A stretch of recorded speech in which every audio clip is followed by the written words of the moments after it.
Hey, what's up, YouTube? Welcome to the Credit Plug channel where we talk about how to build credit, how to establish relationships with banks and financial institutions, and how to get you access to high limit credit funding.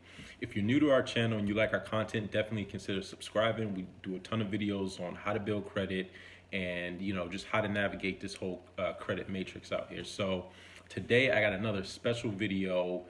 Basically what I'm going to be doing in this video is giving you a recap of some of the videos I've already done pertaining to pre-qualifications. Now, the pre-qualifications I'm going to be covering span both bank issue credit as well as store credit, and for both rebuilding credit and also fair to good credit. So I'm just going to include everything.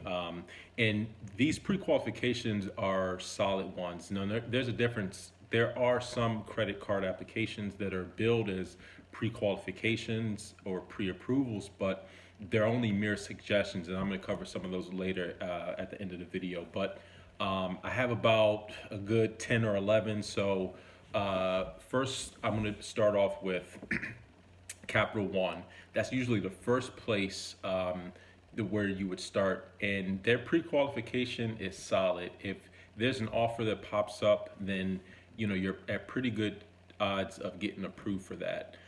If there's no offer for you, or if you're like an existing customer and you try to pre-qualify, it's going to let you know that there's nothing that you're pre-approved or pre-qualified for. So Capital One, solid. Next up, Discover Card. That's another very, very solid. And just from personal experience, I have two Discover Cards, and I would pre-qualify, do the pre-qualification app periodically. Every time I get an increase in my credit score, I would just do the pre-qualification. I mean, I just do that as a rule of thumb. Anytime, I don't care if it's a 5-point increase, because you never know what may unlock, once you reach a certain level or you reach a certain credit score. And then, some things are bound to change, especially with Discover. So Discover is one of these pre-qualifications where, let's say you pre-qualify today, nothing's changed material about your credit score. 2 days later, you might pre-qualify and don't get anything, or your pre-qualification, your pre-approval went away. So whenever you see something pop up for Discover, then it would, it's usually a sure thing. And they're going to let you know if you don't qualify. So that's another good thing. Next up, I'm going to be going over regions. I did a video on this the other day. There were a bunch of subscribers who actually were approved for the Regions credit card, or one of their credit cards, after I dropped that video. So they're only in select states, so you got to make sure that your state's one of those. I don't know, there's like 16 states, but they're generally like the Midwest and southern states. So like, Georgia, Alabama, Arkansas, Iowa, Indiana, Illinois, Kentucky, some of those Midwest states. And it's pretty solid. And the good thing about regions is that they let you know what you're pre-approved for before you actually accept it. And that's actually one of the best things, I think, with these certain credit card issuers, because they're saving you the hassle of not knowing whether you're going to get approved or not, and it saves you an unnecessary inquiry. So that's one of the things I like about regions particularly. Another solid one, BB&T. Again, select states, so check to see if your state's one of those. But BB&T is another one. If nothing pops up, then it's not solid. If something does pop up, then that's a pretty good chance. Next up, I'm going to be going, this one's more so, I guess, suited for everyone as far as, credit profile. And that's the Kohl's charge card. So Kohl's is a retailer. They're actually one of the very few retailers that is still operating and doing okay. They're part of they have a couple different stores where you could actually use the Kohl's credit card at. You have to double check, but very, very easy application.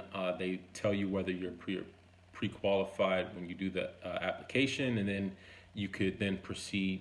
If you do go forward with the full application, then there will be a hard pull. Next up, Merrick Double Line. So there's a couple ways that you can get an invitation. So Merrick Banks, it started off, well, it's still invitation only, but sometimes you may not know if you actually have an invitation because they only send it through the mail. And in order to get a invitation, you have to be pre-screened. In order to get pre-screened, you have to go to www.optoutprescreen.com and opt in. Basically, what you're doing when you're opting in is you're giving permission to the credit bureaus to share your information with different credit card issuers. You can opt in and opt out as much as you want, because after a while you may get inundated with a lot of different credit offers. Not all of them are necessarily good. So that's one way, to get the invitation. And again, you can't apply directly to the Merrick Bank. The second way you can see, you could go on their website and see, and I'm gonna have links to everything in the description of the video, but you basically go to their website and you see if there's a pre-approved offer in their system. Because sometimes for whatever reason, mail gets lost, or it may have gotten sent to an old address or something like that. So you can go and see if there's an offer already existing. And then the third way, and this is the way that I actually got the invitation from Merrick. I got the Merrick secured credit card first, put like $1,000 on it, and then 3 days later I got an email for an invitation to the Merrick double line. So that's another way to sort of bypass not having an invitation for it. Getting the secured card will sometimes unlock, because they'll have your information. Because once you open the secure card, then your information is in their system, and then they'll check to see, okay, your credit score is up to par with what they expect for people who get pre-screened for the Merrick double line. And that's another good starter card to get. They double your credit limit in exactly 7 months. So for example, I started off with a $900 credit limit, and then after 7 months they doubled it to $1,800, and that's where it's still at. I don't use it very much. There's no rewards, and there's no annual fee. So, but it's definitely something good when you're first starting out. The next one I want to go over, this is one that's you never really hear about, because it's not something that you're going to use very often. And this is Tempur-Pedic. So Tempur-Pedic makes, these high-end mattresses, right? Very expensive mattresses. I've seen mattresses as much as like $7,000 or $8,000. So they have a pre-qualification tool on their site, and basically, they're going to give you at least $2,500. But again, it's not very useful long term, because how often are you going to buy a new mattress, right? That's probably something you might only buy every 7 or 10 years, or probably in some cases longer than that. But they're actually underwritten by Wells Fargo. So if you are in the market for a new mattress and you plan on getting a Tempur-Pedic, you could definitely check that out. I know they do offer like 0% APR for a certain length of time, maybe 12 or 24 months. But yeah, they'll start you off with a decent size credit line, just for the simple fact that their mattresses are expensive. So, and if you're looking for another way to build a relationship with Wells Fargo to open up opportunities for other Wells Fargo credit products, that's one easy way to do it. They'll tell you what your pre-qualified amount is, or pre-approved amount is, and so that's one good thing. Next up, I wanted to go over, and this is one I don't normally recommend, but it's Credit One. They have a pre-qualification. It's fairly solid. Sometimes they may have to verify your information, but I would always recommend go through Capital One and Discover and some of these other ones I mentioned first. Credit One is sometimes like a last resort, although Credit One isn't as bad as some other bottom feeder cards. They do have annual fees, and basically with Credit One, how they work like you're accruing interest immediately as soon as the transaction posts. You're accruing interest is one of the downsides of credit one. The next one I wanted to go over, I did a video on this as well. This is the Community Bank Toyota card. Not very useful because there's very limited places you can use it at. Only other places within that community bank umbrella. So not very useful, but they will give you, decent size credit limit. Then I wanted to go over the Ikea project card. Did another video on this. You guys definitely check that out. But the Ikea is a furniture store, and the project card, the application, they ask you how much your project's gonna cost. So I've actually done a couple experiments, and it seems as though that's actually factored into what your pre-qualified credit limit is, depending on how the total cost of your project. That's one of the fields that you have to enter when you're filling out the pre-qualification. They ask you, how much are you going to spend, or how much do you plan on spending? So that's definitely a determinant. The next card I wanted to go over, this is actually a pretty useful one.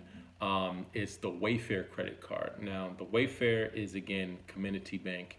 When I got the Wayfarer credit card, they didn't have a pre-qualification link. So the way that I got it was through the shopping cart trick. And for those of you who don't know what the shopping cart trick is, the shopping cart trick is basically where it's a process where you basically open up a browser in incognito mode, and then you go through a website. And this only works with community bank issued store cards. So you go through the website. You have to create an online profile first, right, with all your information, your address, your name, etc.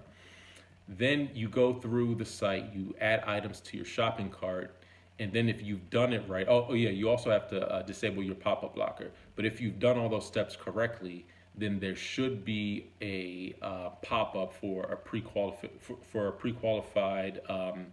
credit card once you get to the checkout when you're right about to pay. So that's the way that I was able to get it through the shopping cart trick, but they've since added a pre-qualification link, so you could check that out. You can also use Wayfair at other places.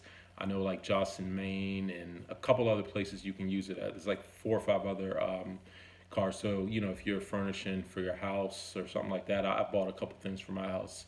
So Wayfair, and the limits can grow, pretty quickly too if you're actually using it a lot.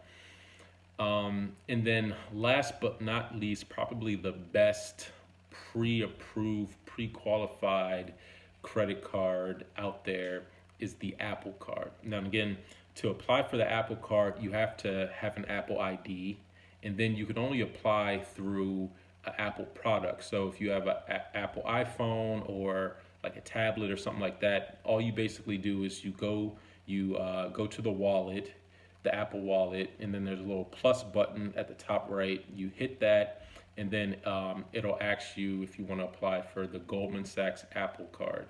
So you go through that process, you fill out your basic information, name, address, social, and then they'll do their soft pull, whatever, and then they'll actually give you an offer.